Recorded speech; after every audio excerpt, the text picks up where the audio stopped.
Hello everyone! Shout out sa ating mga butihing guro ng Kiloloron Elementary School, Magsaysay Elementary School, Tungguhin National High School at Minahan Elementary School na nagbigay ng kanilang oras upang maibahagi namin sa kanila ang aming kampanya dito sa IMG na 30 million Filipino families na makarinig about the financial literacy. So again, I am Sheila M. Kaipang, a freelance corporate employee, an OFW wife, homeschooling nanay, IMG licensed financial educator, IMG associate financial planner, and now wising up with IMG.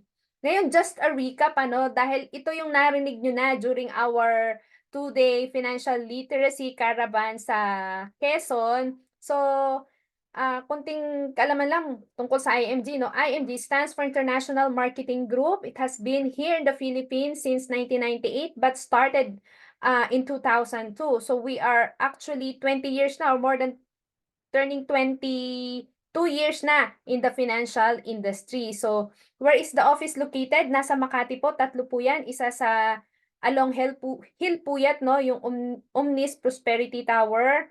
Meron din tayo sa Kings Court along Chino Roses, and meron tayong mga financial centers around the Philippines and even outside the Philippines, no? Pang-international po ang IMG.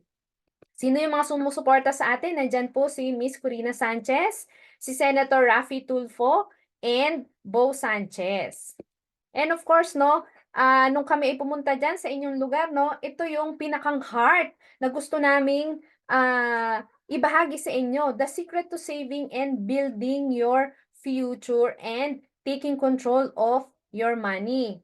So, bakit nga ba natin kailangang pag-aralan yung how to build our future and take control of our money? Kasi meron tayong kinakaharap ng mga financial challenges. Una na dyan yung uncertain labor market. So ano ba ito, 'di ba? During nung 2020, we were hit by the pandemic. Marami ang nawalan ng trabaho. And another instance is yung automation na nangyayari ngayon, yung tinatawag na artificial intelligence, no? Maraming tao ang naaapektuhan dahil robot na ang gumagawa ng ating mga trabaho, computerized na halos lahat ng transaction. So, ano pa, yung low savings and high debt, 'di ba? Problema ito kapag wala ka ng trabaho. So, saan ka kukuha ng iyong gastusin? Kung halimbawa ikaw retired na, maliit ang iyong savings, saan ka kukuha upang ipagpatuloy yung iyong gastusin? At paano kung ikaw ay malaki ang utang, saan ka kukuha ng pambayad? Kaya ngayon pa lang, kailangan nating planuhin ito. So, yung high cost of education, 'di ba? Ah, ang paghahanda sa pag-aaral ng ating mga anak, hindi kung kailan sila ay magka-college na. Dapat habang sila ay maliit pa. So ito yung mga kaharapin natin at hinaharap na actually ng maraming mga Pilipino.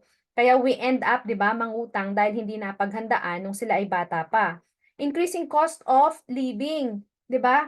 Ano yung example niya? Pagtaas ng presyo ng bigas, sibuyas, 'di ba, gasolina, name it, 'di ba? Lahat nagtaasa na, pero ang sweldo ng mga Pilipino ay hindi ganoon kabilis ang pagtaas as compared doon sa inflation rate. Skyrocketing cost of hospitalization. So talaga naman, 'di ba, kapag ikaw ay nagpa-check up at na-hospitalize, na confined, para kang hinold up. Sabi nga, 'di ba, ang mga hospital professional hold upper kasi nga naman yung mga savings mo mawa-wipe out 'yan kapag nagkasakit ka dahil sa mahal na mga medical ah, cost na kailangan nating bayaran. Maraming tao kapag tumanda, they end up financially broke. Bakit? Hindi naman natin ginusto, 'di ba, na maging financially broke after working for 3 to 4 decades of our life. Anong nangyari? We just failed to plan, 'di ba? Kasi actually nung nag-aaral tayo, hindi na ituro yung financial literacy eh. Although ngayon nandiyan na si Chinkitan, 'di ba, tinuturo na. Pero dapat habang bata pa napagplanuhan na natin 'to, pero yung mga elderly natin hindi nila ito napagplanuhan, kaya naman maraming elderly ngayon ang nakadepende sa anak, 'di ba? So kailangan tayo na nakakarinig nito, we need to plan para we will not end up financially broke in the future. So kaya naman tinuturo ng IMG ang financial concept sa sa atin ngayon. So ano-ano ba yung mga 'yon? So may tinatawag na X-curve concept. So ano ba yung X-curve concept? So ito yon. We need to create a plan using the X-curve concept. Itong X-curve concept involves two lines. Yung isa ay tinatawag na responsibility line at yung isa ay tinatawag na money line. At meron ding linya sa baba that represents the period of time or yung ating lifetime. So anong ibig sabihin nito? While we are young, 'di ba? At the age of 25, nag-uumpisa pa lang tayong kumita. Basically, we have no savings. Bakit? Because during this period, kinakaharap na natin ang malaking responsibilidad at mga needs ng ating pamilya. Nandyan ang gastos para sa pagkain, bahay, clothing, education, kung meron tayong pinag-aaral na anak, at kung may sakit, 'di ba? Bigla ang may nagkasakit, gastusin din 'yan sa pagpapagamot. And kung wala kang na-save, so pwede kang magkaroon ng utang. Yan yung ating mga responsibilidad. Ngayon, ang tawag diyan, we work hard for the money para matustusan natin itong mga responsibilidad na ito. Active income ang tawag diyan kapag we are working for the money. As we grow older, we need to create a plan na habang bata pa tayo, kumukurot-kurot tayo ng paunti-unti sa ating sahod at yan ay tinatabi natin, sinisave natin. Kasi yung responsibilidad natin na mataas, unti-unti din yang bababa kasi meron ka nang napagtapos na anak. So yung binabayad mo sa education, dapat idinadagdag mo na dito sa savings. Kaya makita natin dito, no, as the responsibility line decline, yung ating savings naman ay tumataas. Bakit? Kasi sa ating pagtanda, yan yung time na tayo retired, na wala na tayong trabaho, meron pa rin tayong mga gastusin na magpapatuloy. Hindi ibig sabihin na retired ka na, tapos na rin yung responsibilidad. Hindi, meron pa rin. So dapat dito, we have money working for us. Ang tawag dyan ay passive income. So how does passive income works? Yan ay manggagaling dito sa ating maliliit savings. Tingnan nyo, ito yung pataas, no? So, dahil meron tayong passive income, meron pa rin tayong pangtustos sa pagkain, shelter, clothing. At dito sa period of life natin na ito yung ang pinakamataas na responsibility na meron tayo, yung ating kalusugan. Nandyan na yung mga diabetes, arthritis, at iba-iba pang tis na kailangan nating paghandaan. And aside from that, no, dahil ikaw ay nag-ipon nung bata ka pa, yang maliit mo na yan, pag nailagay mo sa tamang investment, magiging big savings yan. Kailangan alam lang natin, ano yung tamang investment na yon. So mamaya makikita natin, ano, sa buhay din natin, there are two things na certain na pwedeng mangyari. Two ifs. Ano yung mga yon? So what if the breadwinner, si Pedro, nawala sa picture? So ano dapat ang kailangan mong paghandaan? Dapat meron kang life protection para sa iyong pamilya. Ang tawag dyan, income replacement. Dahil kung yung breadwinner na nagtutustos para sa panggastos, pang-araw na gastos ng pamilya, yung insurance, yung instant money, yun ang tutulong sa kanila upang ipagpatuloy ang kanilang gastusin habang sila'y naghahanap ng kapalit na income. At yung isang if sa buhay natin, what if we live too long? Pagkalooban pa tayo ng Panginoon ng mahabang buhay. So, dapat protektahan natin ang sarili natin sa ating pagtanda. Dapat meron kang ang passive income. Dahil dyan manggagaling yung iyong panggastos, ang tawag dyan, investment. Living on interest ka na. 'Di ba? Kung ikaw ay big savings, yung interest niyan, dyan mo na lang kukunin. Hindi yung capital ha, interest lang, dyan mo kukunin yung mga panggastos mo. So, kailangan paghandaan mo ang iyong pagtanda dahil nandyan din yung pagkakasakit. So, yan yung dalawang if. Certain yan, mangyayari yan sa future. Kaya naman, tinuturo din yung abundance formula. Ano naman itong abundance formula? Ito yung pay God and yourself first, 'di ba? Kapag ikaw ay tumanggap ng sahod, yung income mo or yung profit mo from the business, yung 10% niyan ibigay natin sa Panginoon. Sa may-ari ng lahat na nagbibigay ng kalakasan natin sa araw-araw upang tayo ay magkaroon ng source of income, 'di ba? May kalakasan tayo ng katawan, dapat ibalik natin sa Panginoon 'yan. Hindi niya hinihingi ang lahat, 10% lang dahil alam niya meron tayong mga responsibilidad din. So ang sunod dyan, ibawas mo daw yung 20%. Para saan naman yung 20% na yan? Yun yung sinasabi ko na para yan dito sa ating money line. Yung 20% ng sahod mo, if gagawin mo lang yan by discipline, kumurot-kurot ka kada buwan at isave mo yan. Pagdating ng future, malaki ang magiging value niyan. So, dyan mapupunta ang iyong 20% savings. At yung matitira, yung 70%, yan yung para sa mga iba't ibang gastusin natin. Ngayon, nalaman na natin yung X-curve concept, tamang pagpaplano, tamang allocation ng sahod. Ngayon, kailangan nating malaman ito, the rule of 72. Ano naman yung rule of 72? So, we need to know how do we make money work for us, di ba? Paano tayo magkakaroon ng passive income? The rule of 72, ang ibig sabihin niyan, isa itong mathematical formula that illustrates how many years my money will double when invested properly or correctly. So, tingnan natin itong example. Ito din ay tinatawag na the power of compounding interest. You open a savings account. Normally, kung gusto nating mag-ipon, pupunta tayo sa bangko. Yung 10,000 mo, dineposit mo sa bangko. Depositor ang tawag sa'yo kasi ikaw ay nag-deposit. Gusto mong malaman, kailan madodoble yung 10,000 ko? Normally, ang bangko nagbibigay ng 1% interest. Pero, ang katotohanan niyan, 0.25 interest ang kinikita ng savings mo sa bangko. Ginawa ko lang 1% for easy computation.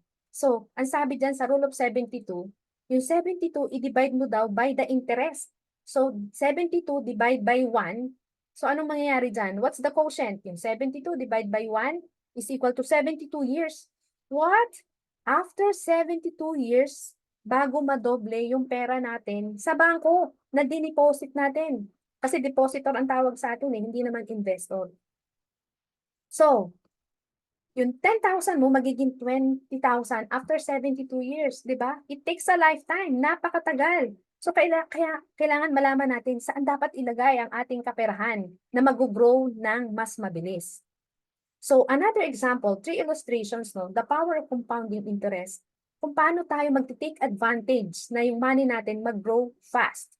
So, sa bangko, kung pupunta ka pa rin sa bangko dahil hindi mo nga alam yung mga investment company na pwede kang tulungan sa bangko, nag-o-offer ng time deposit. Kasi ang liit ng 0.25%, di ba? So si bangko magtatanong ka, gusto mo medyo malaking interest. So si bangko nag-offer yan ng time deposit na nagbibigay ng 4% annual interest. So ikaw, si Pedro, at the age of 29, nag-invest ng 100,000. Sabi sa rule of 72, divide 72 by the interest. So 4%. 72 divide by 4%. So sabi dyan, madodoble ang pera mo after 18 years. Not bad, di ba? Dalawang 18 years ang dumaan sa buhay ni Pedro. Binalikan niya yung 100,000 niya. Dumoble ng 2 beses, naging 400,000. Not bad. Pero sa tingin mo, yung 400,000 ba enough yan for your retirement? Di ba hindi? Dahil ilang inflation ang dumadaan sa atin kada taon. So, ito namang investment ni Pedro sa isang bangko, habang siya ay natutulog doon, si bangko anong ginawa? Yung 100,000 mo, hiniram niya muna, ginamit niya, kasi naka-time deposit, diba? Naka-hold yan sa bangko. Hiniram niya yan, naghanap siya ng investment company naman na nagbibigay ng mas mataas na interes. So, nakakita siya sa mutual fund. 8%. So, apply the rule of 72, 72 divide by 8, every 9 years, kikita yung pera ni Pedro. Pero ang gumagawa nito ay ang bangko na. So at the age of 65, iniwanan lang ni bangko dun sa mutual fund. Yung pera ni Pedro na 1.6, naging 1.6, ibinalik kay Pedro yung 400, at yung 1.2, yun yung kinita ng bangko sa iyong pera. 'Di ba? So meron palang ganun. And of course, no, hindi lang nag-i-invest ang bank sa mutual fund. Meron din mga stock market. So, dina-diversify nila yan. Kasi nasa financial industry sila. So, yung ibang depositor, di ba, ginagamit din nila yung pera ng mga depositor. Naghahanap sila ng mas malaking interest. So, pumunta sila sa stocks. Apply the rule of 72. Sa stocks, you can earn as much as high as 12%. Pero ito, conservative ba to? 72 divide by 12. So, every 6 years, kita pala yung pera na yun. So, yung pera mo na dineposit na 100,000, binilikan mo nung ikaw ay 65 years old, na 400 lang nakuha mo, pero si bangko, in-invest niya sa stocks. Naging 6.4. Sa kanya yung 6 million, sa iyo yung 400. Hindi natin alam to, di ba? Na pwede pala tayong kumita ng mas malaki sa equity fund, sa mutual fund.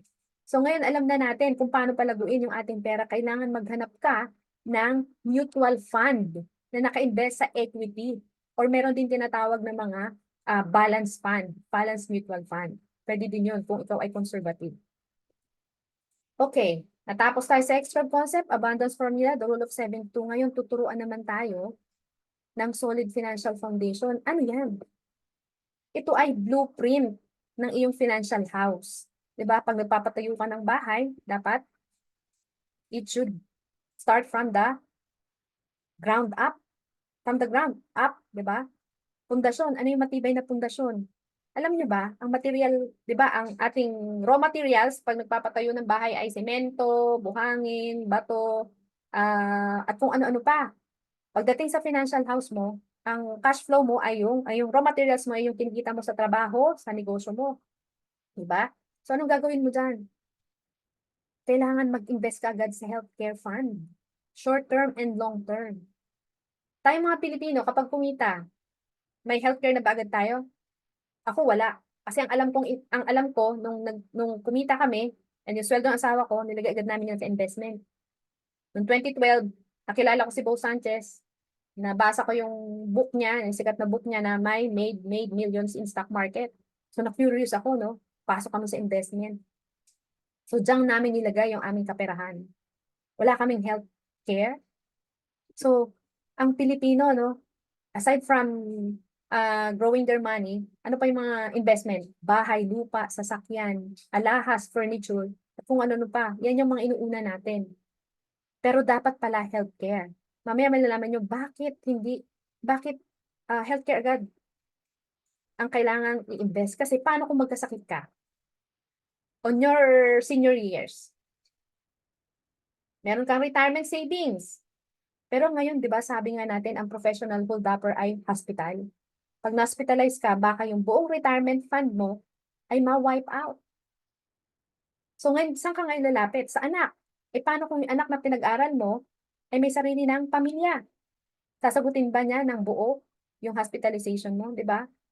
Sasabihin na, Nay, ito lang muna kasi may pang-tuition ito ni Bunso or kung kanino man, kung anong gastos man. So, walang maitulong. Ngayon, anong gagawin natin? Lapit tayo sa gobyerno. So, sa tingin nyo, sasagutin ng gobyerno? Hindi. Diba? Naalala ko nung nagkasakit yung brother ko, lumapit kami sa PCSO, pipila pa na madaling araw. Thankfully naman, kahit pa paano nagbigay, pero hindi yung buong bill. Dahil maraming Pilipino din ang humingi ng tulong. So, after mo humingi ng tulong sa gobyerno, saan ka lalapit? Wala ka na malapitan. Anong gagawin mo? Mangutang. Ngayon, ang hirap mangutang. Paano ka papautangin? Wala kang trabaho, ano yung babayad mo? So, anong mangyayari ngayon? Diyan papasok. Ibebenta mo yung investment mo, yung bahay na itinayo mo, yung sasakyan na binili mo, yung mga ari-arian na mga alahas, furniture, yan. Unti-unti mong i-dispose yan para lang pambayad sa pagkakasakit mo. It makes sense, di ba? Kaya pala dapat uunahin yung healthcare fund. Kasi yung investment mo, nabubong ng bahay, mawa-wipe out yan. Kung ikaw ay inuna mo ang bubong, ay talagang guguhuyang iyong financial house. Kaya importante dapat may healthcare fund. Doon ko naintindihan na oo nga kasi naranasan namin. Yung investment na yan, unti-unting nakurot-kurot dahil hindi tama yung pundasyon. Kaya dapat healthcare fund. Protektahan mo ang sarili mo muna. Sunod, protektahan mo ang pamilya mo. Kumuha ka ng income replacement or life protection. Para pag nawala sa picture si Pedro, ang pamilya ay makakabangon ng paunti-unti dahil merong income replacement. Meron silang instant cash na pwedeng gamitin upang bumangon ulit. Ang sunod dyan, of course, yung eliminate debt. Kasi ang utang yan ang anay na sumisira sa bahay. Kaya kailangan makawala tayo dyan. And sunod, emergency fund. Para saan ang emergency fund? Di ba may mga financial storm na dumating sa buhay natin? Biglang nawalan ng trabaho, nasira ang bahay, nasira ang sasakyan. Hindi biro, di ba? Kapag ang maglabas ng kaperahan, medyo malaki. Kaya kailangan meron tayong emergency fund. Ang recommended is 6 to 12 months of your monthly salary. Dapat meron ka yan sa bangko. Yan, dapat ilagay mo yan sa bangko. Kasi yan yung easy money na pwede mong withdrawin right away. At dyan palang papasok yung investment. At pag ito ay naitayo natin ng tama, marireach natin ang ating financial independence. Hindi naman natin gustong yumaman ng sobrang yaman. Yung tamang pag dumating yung time na tayo i-retired na, 'di ba? May pagkukunan tayo ng ating mga needs, 'di ba? Siyempre, it's really up to you kung magkano ang gusto mo ipunin. So ito yung guide natin upang maitayo natin yung ating financial house ng matibay na hindi naguguho. Hindi dapat uunahin ang bubong. Dapat yung pundasyon muna. And then, yan yung order of priority. Ako, hindi ko nagawa ito sa buhay ko kasi hindi ko alam na ganito pala. So ngayon, alam na natin. Okay. So kanina binabanggit ko yung mutual fund. Ano ba yung mutual fund? Marami pong uri ng mutual fund. Pero dito sa IMG, yung ating mga investment nasa equity fund yan. Aggressive in capital growth. Ang mutual fund po ay ito ay isang pooled money from many investors. Maraming mga investors pinagsama-samang pera at inilagay sa mutual fund, sa equity fund. Kasi dati hindi ka pwedeng mag-invest sa mutual fund. Kasi malakihang perang kailangan dito. Pero ang mga ordinaryong Pilipino ngayon, pwede na mag-invest dahil sa mutual fund. For as low as 20 pesos, pwede ka nang mag-invest. Ikaw, depende sa'yo kung ano ang kaya mong i-save at depende yan sa financial goals mo. So aggressive in capital growth, bakit? Dahil nga nasa stock exchange siya. Philippine Stocks Exchange. So, naka-invest siya sa blue chip companies. Pag sinabing blue chip, ito yung mga matatagal ng company na talaga napatunayan nilang matibay sila. Jollibee, Ayala, SM, di ba? Yan yung mga matibay na company. So, yung perang pinagsama-sama. Dahil ikaw yung mag-i-invest sa mutual fund, ang tawag sa investor. Invest yan sa Rubber Financial. Yan yung partner company ng IMG to grow your money in mutual fund. Meron silang fund manager. Expert ito. Economic expert ito. Alam nila kung saan dapat invest ang pera para lumago. At yan, mga company na yan, kapag kumita, magbibigay ng dividends. Yan yung way para kumita ka. Magdi-declare sila ng dividends dahil sila kumita. Ikaw ay part owner na ng Jollibee. Kapag kumita ang Jollibee, share nila yung kita sa'yo dahil ikaw ay may investment sa kanila. There are two ways to earn in mutual fund. Una, dividends. Pangalawa, yung price appreciation. Like for example, investor ka na sa mutual fund. Nag-invest ka sa Jollibee, kunwari, na may 100 pesos na price per share. Nung binili mo, let's say, 2015, bumili ka 100 pesos ang Jollibee. Price per share. Parang halimbawa pag sinabing price per share, di ba, yung bumili ka ng bigas, ang presyo niya per kilo. Kung gasolina naman ay per liter. So dito sa stock market, ang tawag is price per share. So kung yung price ng Jollibee, yung one stock niya, one share pala of stock is 100 pesos, e bumili ka ng 1,000. Diba? 1,000 shares. So, as the years go by, tumataas yung stock price ng Jollibee, nagiging 200. So anong mangyayari? Gusto mo na siyang ibenta kasi nandun ka na sa retirement years mo. Okay, i-harvest mo na investment mo, di ba? So yung yung price stock ng Jollibee ay naging 200, na doble. So gusto mo na ibenta yung stocks mo na worth 100,000. So ngayon, na doble siya. Ibebenta mo na siya ngayon ng 200 pesos. Yun yung way para mag-gain ka sa mutual fund. Dividends at saka yung price appreciation na tinatawag. Kung may 1,000 1,000 stocks, 'di ba? That is 100,000. Na ininvest mo na naging 200,000 na nung binenta mo. Okay, that's all for a mutual fund. So ano ba yung benefits in investing mutual fund? Ito ay professionally managed. Kasi syempre, hindi naman natin alam yung pagtaas at pagbaba sa stocks market. So kaya ito ay professionally managed, potentially high returns kasi nasa stocks nga siya. Low capital requirements. Sabi ko nga, for as low as 20 pesos. Kaya kahit daw yung magbabalot, walang excuse na hindi niya kaya mag-invest kasi lahat naman tayo ay kaya yung 20 pesos. Instant diversification kasi hindi siya naka-invest sa isang company lang. Jollibee, SM Ayala, San Miguel, yan yung mga matitibay na company na pinagsama-sama. Kaya diversified. Safety and transparency, meron kang statement of account na may-receive. Ano na yung performance na investment mo? And of course, ito yung maganda, tax exempt po siya. So paano ko malalaman, may tinatawag tayo ng wealth calculator, Depende sa financial goal mo. Ano ba yung mga financial goal mo? Kung halimbawa, gusto mo mag-save sa mutual fund para sa iyong retirement at kaya mo mag-save ng 5,000, let's say you still have 10 years, in 10 years time, you will magsisave ka monthly ng 5,000. In 10 years time, posible ka magkaroon ng 1.1 million if invested in mutual fund. Kung halimbawa naman, ang isa sa financial goals mo ay ang pag-aaral ng anak mo, let's say 4,000 lang ang kaya mo in 5 years. So malalaman mo agad, yung projected amount is 321,000. Yung 4,000 mo, monthly, kurot ka ng kurot dun sa sahod mo, magiging 321,000 yan at 12% projected rate.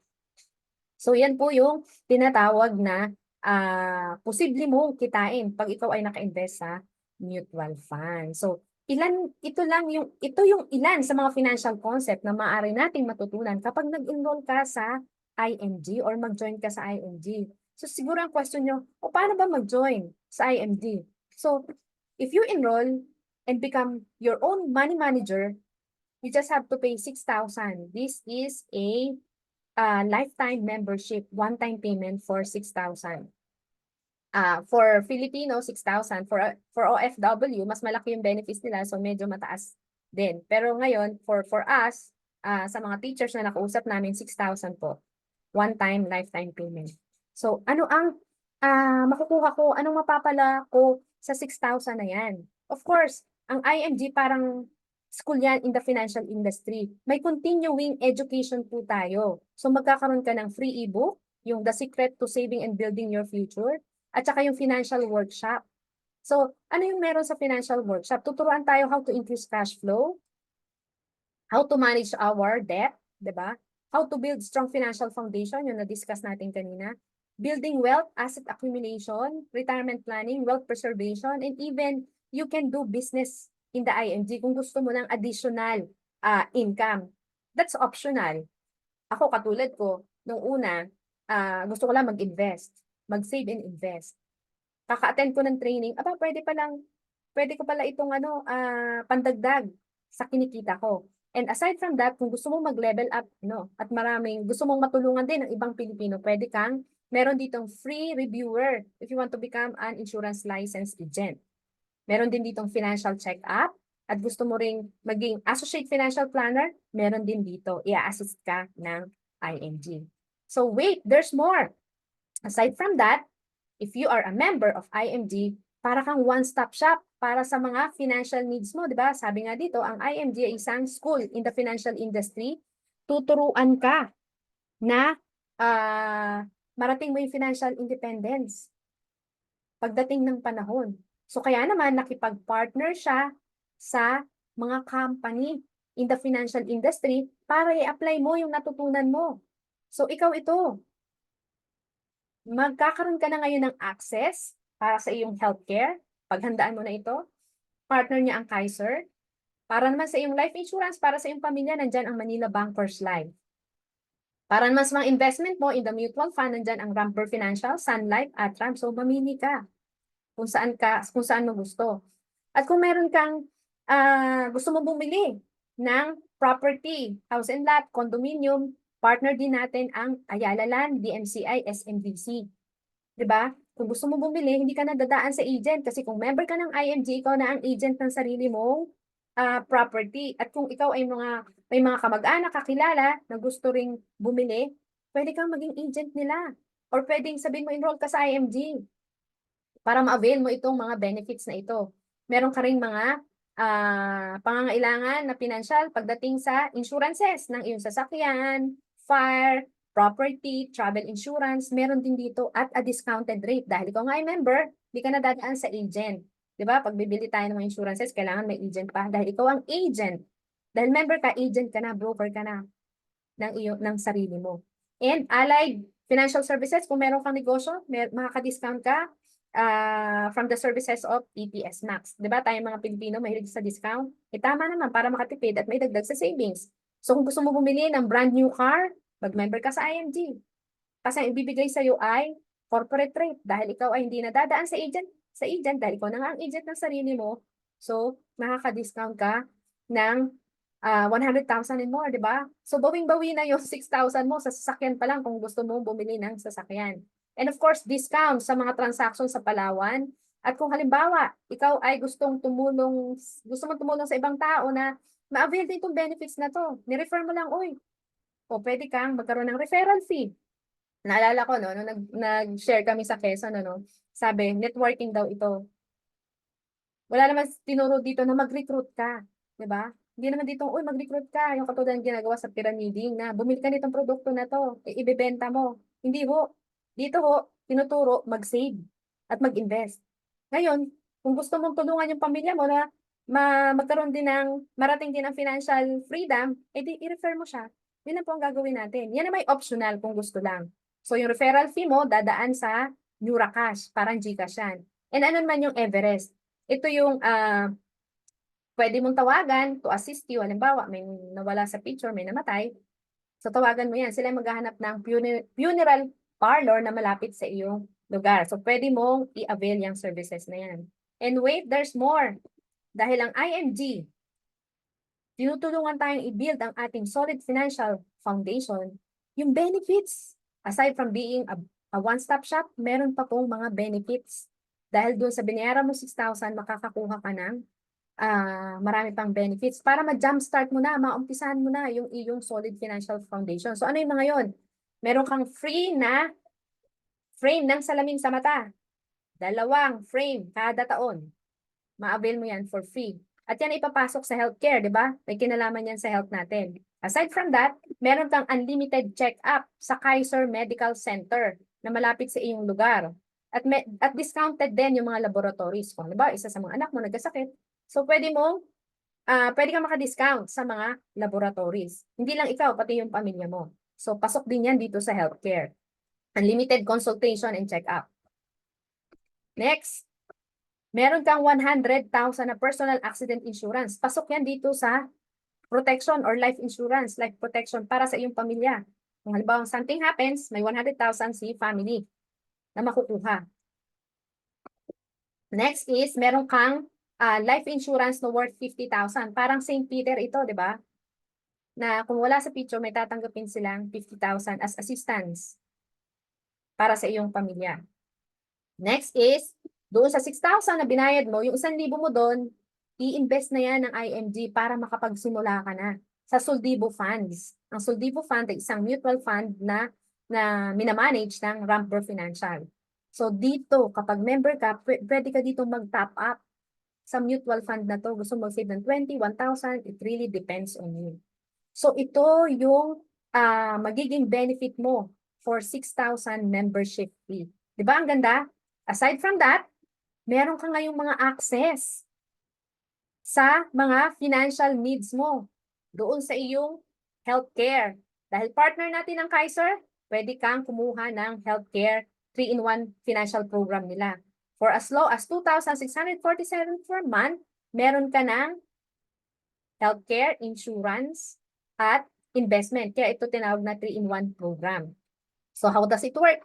So kapag ikaw may Kaiser, ina-address niya na ang healthcare. Kasi sabi ko nga, di ba, meron ka ng healthcare, meron ka ng insurance, at meron ka ng investment. Kaya tinawag na 3-in-1 program. So how does it work? Ang Kaiser may tinatawag na Ultimate Kaiser Health Builder. 7 taon mo siyang babayaran, i-grow mo siya ng 13 years. So a total of 20 years. 7 taon ka lang magbabayad, palalaguin mo siya ng 13 years. Meron akong detailed na video na ilalagay ko sa description box para mapanood nyo. Ano ba ang Kaiser? Okay, let's just compare. You want to save 1.1 million in 20 years. Kung ikaw ay magiging deposito, punta ka sa bangko, kung meron kang 58,000 na inilalagay kada taon for 20 years, magiging 1.1 million yan sa bangko. Pero kung ikaw ay mag-i-invest sa Kaiser, 7 taon ka lang magsisave or magbabayad. Tapos yung 13 years, hintayin mo lang siyang lumago. After 20 years, magiging 1.1 million yan. So ano ang difference? While you are paying the bank, wala ka ditong healthcare, insurance, at investment. Cash value lang on the 20th year. Pero sa Kaiser, habang nagbabayad ka at habang hinihintay mo na maging 1.1 million ang iyong pera dahil ito ay naka-invest sa mutual fund, di ba? Ang pera, for it to grow, kailangan ng time. So while you are waiting, meron kang healthcare, insurance, at investment. So kung gusto mo malaman ng detail nito, meron akong video na ginawa separate para mas maintindihan mo, detalye kung diniscuss yun doon. Ngayon, so with Kaiser, yung 3 major financial challenges mo na-address na. What if I die too soon? May life insurance si Kaiser, instant money for the family. What if I get sick? May healthcare na magagamit mo sa iyong pagtanda. What if I live too long? Meron kang money working for you kasi meron siyang investment component. Pwede mong kurut-kurutin yung magiging interest nito na investment mo sa Kaiser para sa iyong panggasto sa pagtanda. Plus the long-term healthcare nga. Kasama na yun. Okay, patuloy tayo. So, meron ka ng benefits, meron kang access sa Kaiser. Ano pa? May access ka sa Manila Bankers kung gusto mo kumuha ng insurance. Kung ikaw ay 30 years old, for as low as 600 per month with 1 million coverage. Meron ka ng insurance na maiwanan sa iyong pamilya. 40 years old, something like 978 per month. Diba? Yung 30 years old kasi 7,000 plus lang yan. Annual na yun i-divide mo lang by 12 kaya naging 600 yan. So what else? So yung insurance, ina-address niyan ay life protection at may investment component. Parang BUL. Pero dito, alam mo na agad yung cost of insurance mo. Kung gusto mo mag-save through your insurance, pwede din. DIY ito. Bahala ka kung magkano ang gusto mong i-save. Hindi ito yung monthly magbabayad ka. Halimbawa, bigla ang meron kang bonus, pwede mong ilagay. Next year, wala. Pwede ding hindi. Diba? Napaka-flexible. So, meron din akong separate discussion for the life insurance. What else? Yun nga, sabi ko kanina, you can, doon sa benefits mo, no, may 1,000 na. So, you can continue. Magta-top up ka dahil meron ka ng access sa Soldibo Fund at saka yung MyTrade. Yung MyTrade, ito yung directly mag-i-invest ka individually. Sa Jollibee lang muna. Yun ang kaibahan sa stock option doon sa mutual fund. Kung ikaw ay matyaga mag-aral ng stock market, pwede kang pumasok dyan. Magti-trade ang tawag dyan, trading. Kanina, nabanggit ko, no? You are your own sales agent or broker. Bibili ka ng sasakyan, discounted. Bili ng property, discounted. Di ka nadadaan sa iyong agent. So, lahat yan, ma-access mo, yan ang magiging benefit mo for 6,000. So, ilang 6,000 na ba dumaan sa ating mga kamay at ano ang napala natin? Diba? Ang ganda. Lahat ito makukuha mo pag nag-enroll ka, nag-join ka sa IMG. So, diba, nag-join ka sa IMG, no? Meron kang sariling online portal. Dito mo mamamanage 24/7. Bisitahin mo ano na nangyari doon sa mga benefits na meron ako. So, nandyan yung Nuracash, yung Manila Bankers, yung 100,000 mo. Kung kumuha ka ng Kaiser, nandyan din. Yung mga insurances, kung gusto mong insurance sa sakyan mo, i-click mo lang dito. So, gusto mo magpa-assist sa APS, nandyan din.